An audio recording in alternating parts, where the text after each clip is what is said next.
Good evening, Merry Christmas, Happy Holidays. Jimmy here in Chicago. I hope everybody's doing well and staying safe. Please cherish these times with your families because they go by so quick. Today, we're going to do a great story on a legend in my neighborhood, the fall of Joey the Clown Lombardo. We're going to take a little bit into a deep dive in some of the evidence that was presented during the family secrets trial. If I was on that jury, I thought the case against Joey was a little weak, and I probably would have found him not guilty. There was definitely reasonable doubt, but I want to hear from you. And I want to get your opinion in the comments. If you think the government had enough to indict him, let alone convict him. If you like my Chicago mob trial stories, please hit the like button, subscribe, and share with your friends. Now, in 2005, when the indictment came down, as usual, the government rounded up all the defendants and raided their homes very early in the morning. But to the government's surprise, two of the main defendants were MIA. One of them was Frankie Schweiss, and the other was Joey the Clown Lombardo. They eventually found Frankie Schweiss hiding out with one of his girlfriends. I think it was Kentucky or North Carolina somewhere. But they had no idea where Joey was. They thought maybe he went to Italy, Costa Rica, the Caribbean. The agents were not only shocked, but they were embarrassed. They went around to all Joey's hangouts in places he liked to frequent. And one of the first places they went to was Vinny's Sub and the Imperial Hardware Store. This is where Mikey Switek and the guys like to hang out and cook and have coffee. And they interrogated everybody in here, reminding these guys that if any of them had any information that they weren't sharing with the FBI, that they could face serious charges. But these are all old-timers. They weren't scared from the FBI, and they weren't going to give them anything, even if they knew where Lumpy was. Another place they went to right in my neighborhood was the Huron Social Club. They grilled these guys as well, asking them when was the last time they seen Lumpy, where he could possibly be, if they had any idea on where his whereabouts. But what the agents didn't know is most people had no idea where Lumpy was, and they definitely were shocked with the indictment that just came down. Obviously, they stopped at Mikey Switek's club, grilled everybody here, members, non-members, demanded to know where Joey was, if anybody knew. Again, threatening people with charges if they were withholding information. Several bartenders, waiters at Las Carol and Richards were interviewed by the FBI as well. Again, FBI government had no idea. During the whole time Joey was on the lam, he was actually living right underneath their noses in the beautiful neighborhood of Elmwood Park, another very prominent Italian patch just west of Chicago. And while Joey was out on the lam, he actually wrote Judge James Zagel a letter saying that he would gladly turn himself in if he could get some proper dental work and get a separate trial from some of the other defendants. But Joey wanted things done on his terms. And as you know, federal judges and federal prosecutors do not operate like that. But it was kind of a big joke in the neighborhood that Joey slipped, that he was able to pull a fast one over the FBI. But obviously, that didn't last very long. Now, at Joey, late 70s, he probably thought, what do I have to lose by going on the lam? He obviously got tipped off. The government charged him with an old murder going back to the early 1970s, and that was the murder of Danny Seifert. Government alleged that Joey was one of the masked gunmen that entered the office in Bensonville that day when a hit team of Chicago outfit heavyweights went there to kill Danny Seifert. The government alleged that the hit team consisted of Joey Lombardo, one of the masked gunmen, Frankie Schweiss, Tony Spilatro, Joey Hansen, and John Feccarata. Those were the main defendants there. There might have been one or two that I'm forgetting. But as we all know, Danny Sieferts was friends with Joey the Clown Lombardo, Tony Spilotro, Milwaukee Phil, and other heavyweights in the Chicago outfit. He was actually in business with them. Danny got in a little tax trouble himself, and rather than go to jail for a few years and maybe pay a fine, he made the fatal mistake, decided to flip and cooperate, knowing who he was in bed with. If he would have took his time like a man and not cooperated, he probably would still be alive today. Now, a key piece of the evidence in the Danny Sieferts murder, in my opinion, the biggest piece of evidence was the motive. The motive was huge. At this time in the 70s, Joey the Clown, the Chicago outfit, controlled the Central Teamsters Pension Fund. And back then, it was worth hundreds of millions of dollars. Hundreds of millions of dollars in the 70s. In opening statements, Marcus Funk said that this was the mob's piggyback. This was their golden goose. They actually borrowed money from this Teamsters pension fund to build hotel and casinos in Las Vegas. If Danny Sieferts testified, he was going to blow the whole lid on this. This would have crumbled the Teamsters Central Fund. There was no way they could let Danny Sieferts or anybody else expose this. Danny Sieferts was warned many times by several people to back down, just like Jimmy Hoffa. If Hoffa and Danny Sieferts would have just listened, they probably would have both lived long enough to spend time with their grandchildren. So the motive in the Danny Sieferts hit was this Teamster Central Fund. This was huge. Now, the government's case was that a team of hitmen, John Farara was the wheelman, Tony Spilotro, Joey Hansen, and two masked gunmen, Joey the Clown and Frankie Schweiss, pulled up at Danny Sieferts' office in Bensonville, and Joey Lombardo and Frankie Schweiss walked in. According to the government and witness, Frankie Schweiss tried to handcuff Danny Sieferts. He cracked him in the head with the butt of the gun, and somehow, some way, Danny Sieferts broke free. Frankie Schweiss actually fucked up when he tried to cuff Danny Sieferts. While this was going on, according to the government, Joey Lombardo was the other masked gunman that held Mrs. Sieferts and her son Joey. He held them there with gun, told them to be quiet, this is a stick-up.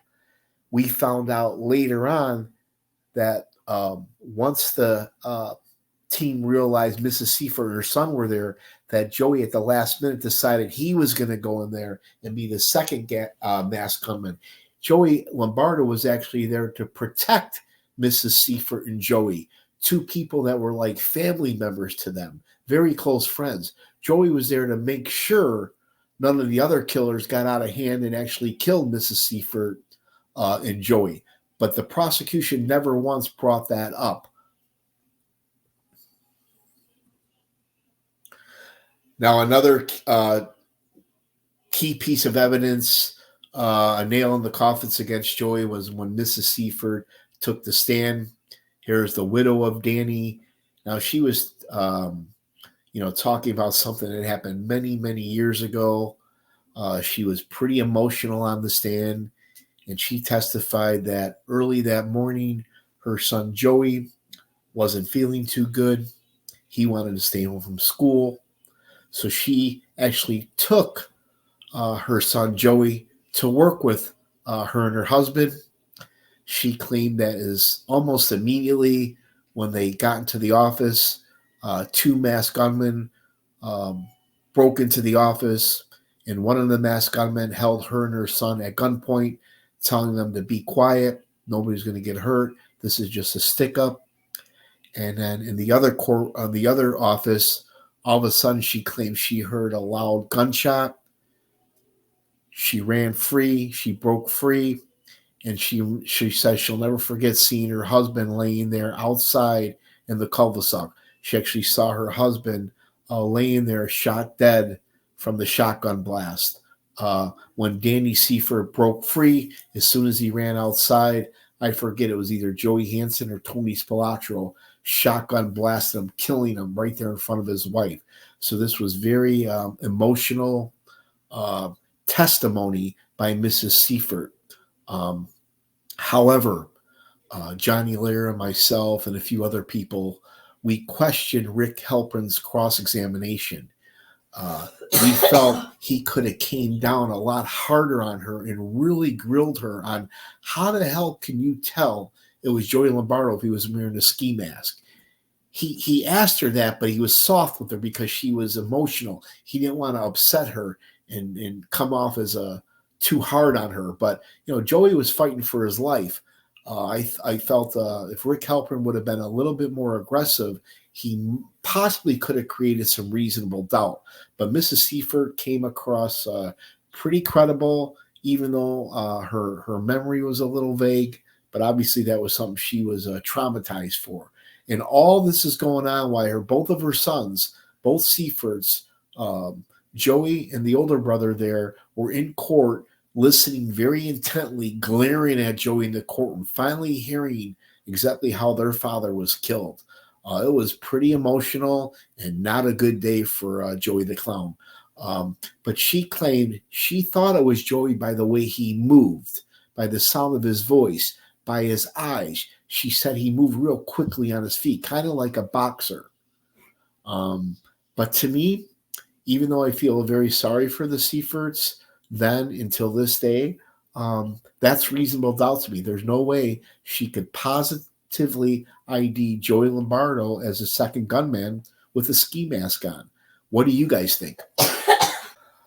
Now, the government does a great job of cooperating and putting everything together, tying up one ball for the jury. And here, I actually seen Dr. Pat Spilotro take the stand. And I'll never forget how much he resembled his brother Tony and Michael, especially Tony. He was the older Spilotro, and some people in the neighborhood said he was the toughest Spilotro. But he was a very successful dentist. Not only did he do dental work for a lot of the Chicago outfit guys and their families, but he was kind of the rock star in the dental business, if you will. He did a lot of Chicago socialites, and he was a very popular dentist. I'm not a big fan of him or the dental field, so I'm not going to speak too much highly on him. But this man was obsessed with his brother's murders. He had to know what his brothers were involved in, except for maybe his younger brother, except for maybe Michael. But he knew damn well what Tony was involved in, even though he downplayed it. He was so obsessed with his murders that he asked every Chicago outfit, maid member, associate, family, and friend, who killed my brothers and why? And nobody knew. He actually went to all the federal prisons across the country and visited mob guys that he knew and asked them the same thing. Who killed my brothers and why? Everybody ghosted him. He couldn't get any answers from anybody. Fast forward, he started working with the FBI, but nobody really knew it, okay? He was a legitimate businessman, obsessed with finding out who killed his brothers and why. So fast forward, while Joey Lombardo was out on the lam, Joey had a toothache. He went to see the dentist. He had his good friend, Dominic Karco, Frex.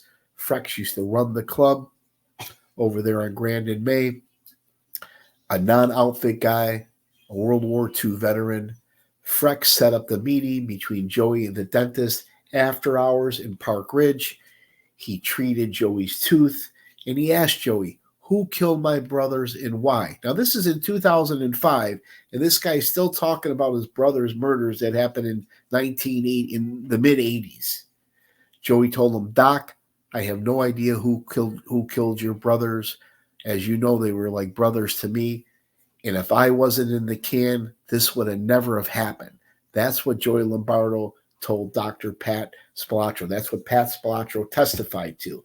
Pat, the doctor, came across on the stand as kind of cocky, kind of arrogant, kind of proud that he was the one that turned in Joey, and kind of proud that he was the one that helped solved his brother's case, which was total bullshit. He had nothing to do with it.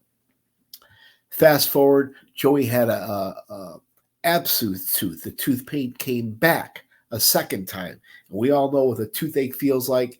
Same thing. He had Frex, who he was living with at the time, reach out to Patrick Splatro. They went to the dentist after hours. He treated the tooth a second time. The doctor said again to Joey, Joey, who killed my brothers and why? Who killed my brothers and why? And this time Joey told him, Joey's probably sick and tired of him asking him. Joey told him, Doc, when you're given an order, you have to follow that order. If you don't follow that order, you go too. Well, that was it. That pissed off the dentist. He decided to tip off the FBI. He let the FBI know that the whole time he was on the lam, he was living in Elmwood Park with his good friend, Dominic Karco. Sure enough, Dominic Karco and Joey Lombardo were pulling into Frex's driveway right around 9:30, 10 o'clock at night. The FBI agents pulled them over, arrested both men. Joey kind of looked like he had somewhat of a disguise on, the old Saddam Hussein photo that they actually showed. And Joey had close to $5,000 on him. But Pat Splatro was the one that snitched and beefed on Joey Clown Lombardo. And during when Joey was on the stand, they asked Joey what he thought about Dr. Pat Splatro beefing on him, and Joey said, I didn't know that he was a beefer. Other evidence they had against Joey Lombardo, in my opinion, was hearsay. The government's main witness, this lowlife killer here, he testified to 14 murders. One of them, he slit the guy's throat from ear to ear. Two of the guys were his best friends that he murdered. Nick Calabrese, who the judge gave a lot of leeway to. The prosecution basically paid him a monthly salary, kept him safe, pretty much believed any word he said. They coached him on the witness stand. But Nick Calabrese said that John Farara, the wheelman, during the Danny Sefor hit, told him that Joey was indeed one of the masked gunmen that participated in the murder. John Farara, a dead man who Nick killed, also testified. Nick Calabrese also testified that John Farara told him that the day they killed Danny Sefor, they came very close to getting caught. That if it wasn't for John Farara's amazing skills as a wheelman, that part of that crew would have got caught that day. So John Farara actually saved those guys from getting caught, but Nick claimed that Farara confessed that not only who killed Danny Sefor, but the hit team that was there, and that Joey was there. So the jury obviously believed Nick Calabrese that Joey was one of the masked gunmen. Here's John Farara. He was talked about quite a bit at the family secrets trial, as I just mentioned. He told Nick Calabrese, again, here's a dead man telling Nick Calabrese that Joey Lombardo was one of the masked gunmen. That was part of the Danny Sefor hit. He was also the wheelman. And then, as we know, years later, Farara, who was continually finding himself in trouble with the outfit guys, eventually Nick was given the order to kill his best friend, John Farara. And it was John Farara's death, the bloody glove, that opened up the family secrets trial. Now here's Joey's mugshot picture when they finally caught him outside of Freck's house. This is what he looked at. And the prosecution talked to Joey a little bit about his time on the run. Joey denied that he was in disguise and that he had, close to $5,000 on him. And Joey said that when they flashed the photo again, Joey said, well, maybe it was kind of a disguise, and everybody kind of laughed. But Joey's kind of making fun of himself there. But this was a famous photo of the clown when they actually apprehended him this time. One of my favorite parts of the trial is when they played the prison tapes of Junior talking to his father, Frank Sr., or you had Frank Sr. talking with corrupt cop Michael Ricci and Anthony Doyle. But here's some prison tapes they played of Jimmy Marcelo talking to his brother, Mikey Marcelo. A lot of people forget that Mikey Marcelo was a defendant in the Family Secrets trial as well, but he eventually admitted to his crimes and did some time, never once cooperating on anybody. And Judge Zagel actually admired him for being such a loyal brother. But in these tapes, they're talking in code. And if you listen carefully, Michael is telling Jimmy about the 2005 indictment that just came down, saying that there's a lot of names in there, that the O'Malley's on there with his son, meaning the Calabrese brothers. And at one point he grabs his nose, referencing that no nose is not on the indictment. And that gets Jimmy Marcelo wondering why not. Because Jimmy Marcelo knows that Nono DeFranco was there at the basement when the Splachos were killed. And when they ask about Polaski, they're referring to the clown. Polaski in Italian means the clown. And Mikey Marcelo said that the Polaski, right before the indictment came down, hop, skip, gone, meaning he jumped. He's on the lam. And Jimmy Marcelo said that he wished the fuck he would have lammed it.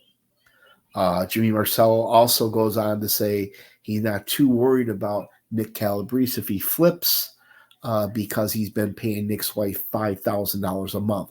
But there's a lot of interesting dialogue, these guys talking in code.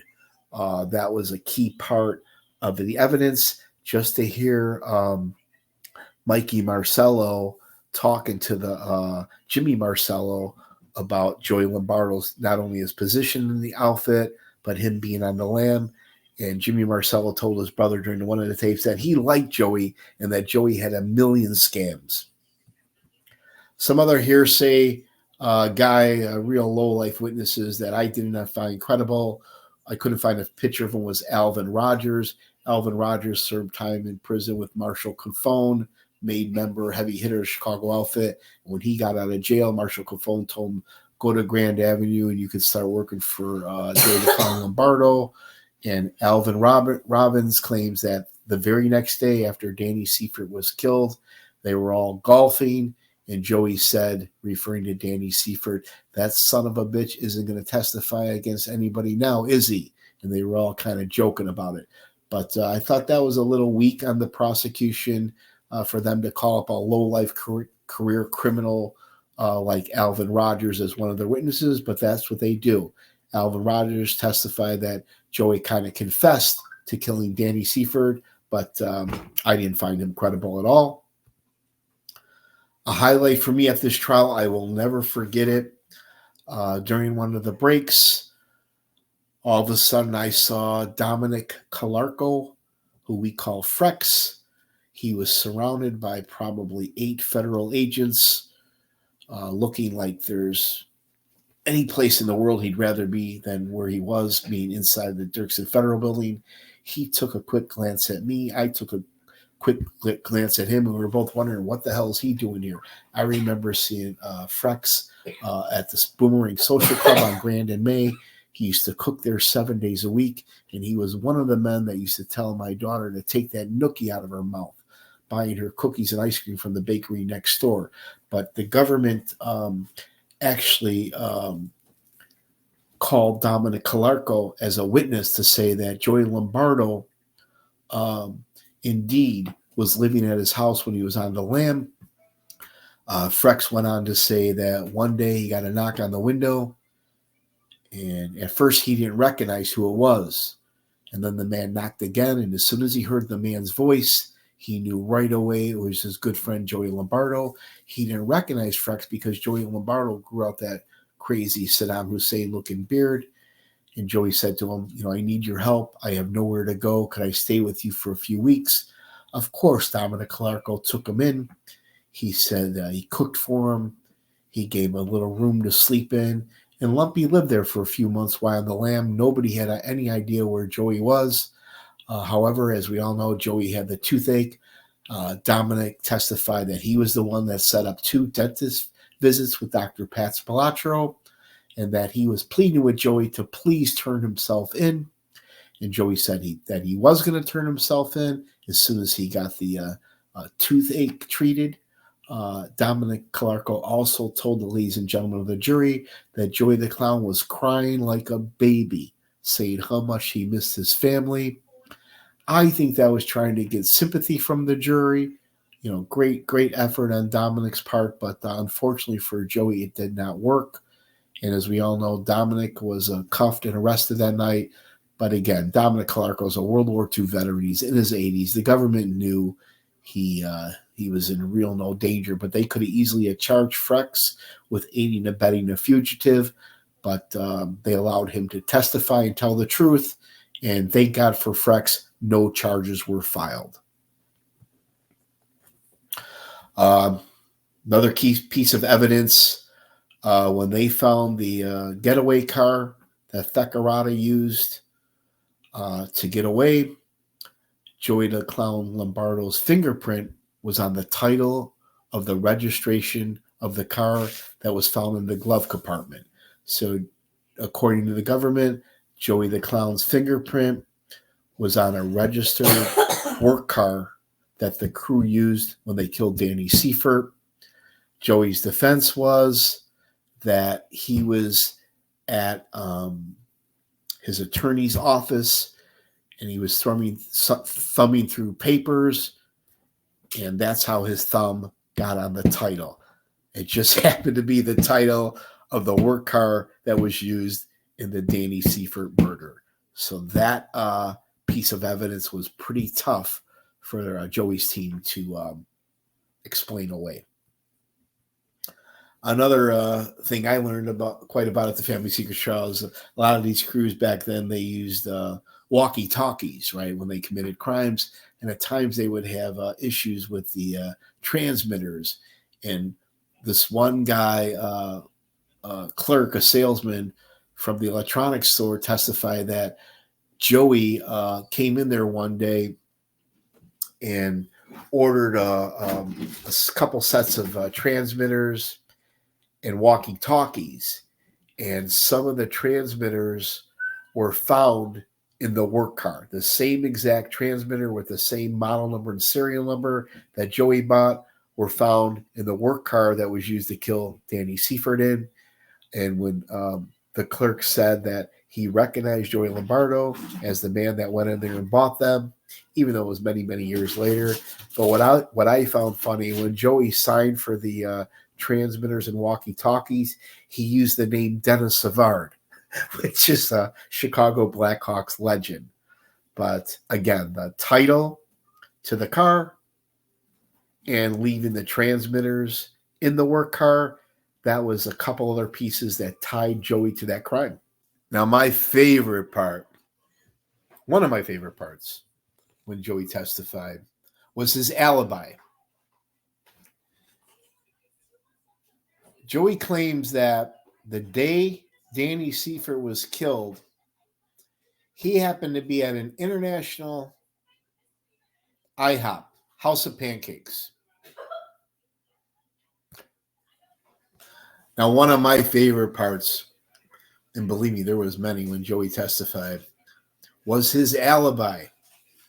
He claimed that the day Danny Seifert was killed, he was at IHOP having breakfast,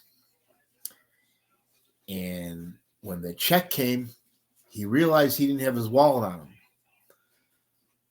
So he went to the parking lot, and he knows that somebody broke into his car and his glove department. So he goes back into the IHOP restaurant, and there just happened to be 2 Chicago police officers there having breakfast. He told them that somebody broke into his car, his glove compartment, and stole his wallet. They told him to go to the police precinct and make a report. Joey claimed that after that, he went to the notorious police precinct over there I forget the number, right by my house there on Wood, between Grand and Division, over there on Wood Street. Now I think the state of police owned the building, but that was a notorious corrupt police department. And the captain, none other than Bill Hanhart. So Joey Lombardo's alibi was somebody broke into his glove compartment, and he happened to be at a police station making a police report the day Danny Sefer was killed. That was Joey's alibi. And of course, when the FBI investigated to see if there was ever a report made, this police department, ran by one of the most notorious corrupt cops in the history of Chicago Police Department, Bill Hanhart, there was never a record of Joey or anybody ever making a report of a missing wallet. But I thought that was hilarious that the day Danny Sefer was killed, that Joey Lombardo was at Bill Hanhart's police station making a police report. What a great alibi. Now, as charming as Joey was on the stand, he came across likable, even at times believable. He basically broke down to the jury how the city of Chicago operates, letting them know that there's 50 aldermen, and those are like mini mayors, and they control the city. If you want a liquor license, if you want a permit, if you want to run a dice game, you have to go through the aldermen. That they're the ones with all the power and control, not the mob guys. Joey also denied being boss of the Grand Avenue crew. He denied killing Danny Sefer. He said that he felt sorry for the Sefer family then. He feels sorry for their loss now. And that he grew up poor in the Grand Avenue neighborhood, that he used to sign policemen's shoes, very cheap people. He testified that George Bush and Dick Cheney were the real gangsters. I remember him pounding his cane on the table, yelling at his lawyer. I think Joey was underestimated the prosecution's case because it was such an old murder. They had no eyewitnesses, no DNA. But unfortunately, the jury believed that Joey Lombardo was indeed one of the masked gunmen that killed Danny Sefer. I think here's Rick Helprin, now a top defense attorney in Chicago in his prime. This guy was a Vietnam veteran, also did a stint in the NHL, tough as nails, a real character. I've seen and talked to him many times at the Dirksen Federal Building. But fast forward 2007 during the Family Secrets trial, he's not the sharp attorney he once was. He's aged by this time and kind of lost a little. They give me 2 seconds. Now, Joey was represented by Rick Helprin and Susan Chance, top defense female attorney who I've never seen before. And I'm sure Joey was disappointed in his defense, and I certainly was. I don't think they put up as good of a fight as they could have, especially really going after the government's witnesses like Nick Calabrese, Alvy Rogers, Mrs. Sefer, even though she was the victim. You know, they could have really pressed her, admitting that there's no way she could possibly identify Joey Lombardo as one of the masked gunmen, even though she felt by his mannerisms that it was him. But I think if Joey would have had a better defensive team and would not have testified in his own defense, it might have been a different outcome. Out of all the evidence, I think they had the least amount against Joey. But again, when Joey decided to go up against very experienced attorneys like Mitch Mars, he was no match. He came across wonderful under direct when Rick Helprin was throwing him softballs, but under cross-examination, Joey Lombardo couldn't hold up to Mitch Mars. Mitch Mars pretty much destroyed Joey on the stand. Unfortunately for Joey, he was found guilty. You won't three-headed monster here. You got Mitch Mars, one of the best attorneys in the country, Gary Shapiro, Marcus Funk, John Scully. The Joey and his defense attorneys were no match for these guys. These guys waited their whole life to get.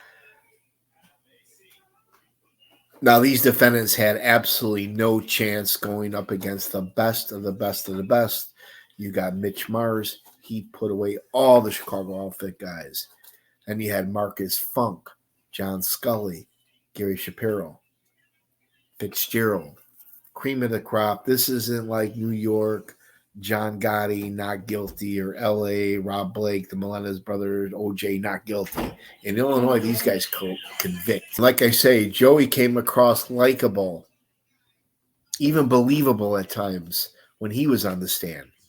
But he could not handle the cross-examination of Mitch Mars. Mitch Mars waited his whole life to get a guy like Joey Lombardo on the stand. It was quite obvious to the ladies and gentlemen of the jury that Joey did participate in the Danny Sefor hit. There's evidence I'm forgetting even to mention. At times they tried to show Joey Lombardo dressed in a workman's uniform, actually working at Danny Sieferts' plastic company, trying to prove that Joey Lombardo was an employee. But unfortunately, like I said, if Danny Seifert would have just played ball, he probably would be still alive today. And although the evidence against Joey Lombardo certainly points to Joey Lombardo, I do not think it was a slam dunk. And I found some reasonable doubt. But again, it doesn't matter. The judge has complete control of the courtroom. Here's Judge James Zagel. He presided over the family secrets trial, and he allowed Joey Lombardo to a little bit of leeway on the stand to get Joey's point across, unlike Frank Calabrese. But he basically told Joey that you seem like a very charming man. A lot of people like you and respect you, but at the end of the day, you have to pay for your sins. Joey denied it up until the very end, and some people think Joey Lombardo even threatened Judge James Zagel. I don't think he did, but Judge Zagel gave him the max and even sentenced him to the ADX Supermax in Colorado, which I think was a big mistake. There's no reason to send a guy like Mikey Marcelo, and Joey Lombardo was in his 80s to an ADX Supermax, and yet he gives Nick Calabrese, a stone cold killer, the devil himself, he gives him only 6 years in prison, and with time served, 4 years. So he cuts a deal with the devil. He gives Nick Calabrese 4 years in prison, in jail, for murdering 14 people, while he hangs Joey Lombardo and Mikey Marcelo. But that's Judge Zagel. And then here we go. We got the ADX Supermax. This is where Joey Lombardo spent the remaining years of his life before they shipped him to some federal hospital. I think Mikey Marcelo is also housed here. Again, there's no reason for Chicago outfit crime bosses to be housed in ADX Supermax. This is where the worst of the worst are. Hopefully now our government is focusing more on terrorism and drug cartels, now that they've wasted millions of dollars and destroyed many people's lives with nonsense Chicago outfit business. If you like my Chicago mob trials, please hit the like button and subscribe, share with your friends. Happy holidays, Merry Christmas, everybody be safe. And for my haters out there, please go out there and feed the fucking migrants. Do some good.